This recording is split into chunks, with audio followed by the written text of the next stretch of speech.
Hello, everyone. Thanks for joining us for a special edition of America Decides. I'm Lana Zapp. And I'm Alan Devlin. America has chosen the next president of the United States. CBS News has confirmed former President Donald Trump will once again live at 1600 Pennsylvania Avenue. This was a movement like nobody's ever seen before. And frankly, this was, I believe, the greatest political movement of all time. There's never been anything like this in this country, and maybe beyond. Former President Donald Trump surpassed the needed 270 Electoral College votes early this morning to secure the victory. He'll now become the first president since Grover Cleveland to be elected to non-consecutive terms. He will also become the oldest president ever sworn into office when he takes that oath in January. The former president celebrated last night at his Mar-a-Lago estate, along with family, friends, and allies.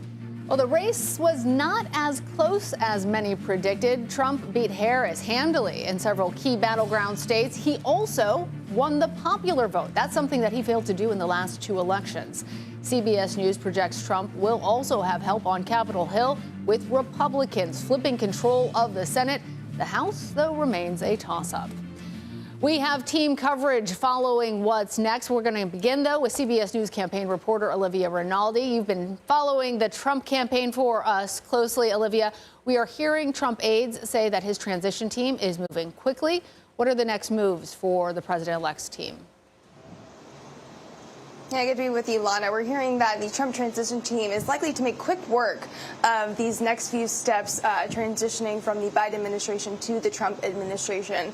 I'm told that they're already starting to have several of those meetings that they'll be occurring over the next several days and weeks and months as we head into the next Trump presidency. It's likely to take place down here in West Palm Beach, which is where the campaign is headquartered. Now, that team consists of Howard Lutnick and Linda McMahon. Those are two of Trump's top donors and people who are close to him, often been traveling with him over the last few days, but also his two sons, Eric and Don Jr., and his running mate, Senator J.D. Vance. They will all be part of this transition, talking to different personnel, talking about different policy for the next Trump administration. But we also know that RFK Jr. and Tulsi Gabbard were named additional names that were added to that list back in August. That's a little bit of a nod to the big tent party that they believe they are creating of what they call the Make America Healthy movement, in a nod to RFK Jr. And Trump last night was talking about his team that has surrounded him. That also includes his co-campaign managers, Susie Wiles and Chris LaCivita. Take a listen to what he had to say here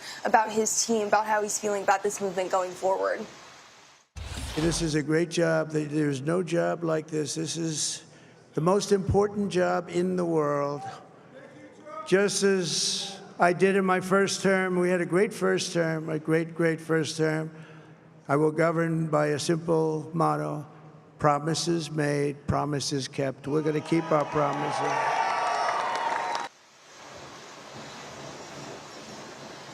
Now, I'm told this is as members of the Trump camp, people all up and down the list, from the junior staffers and the senior staffers, are talking about what is next for them now that they have this decisive win that was declared earlier this morning.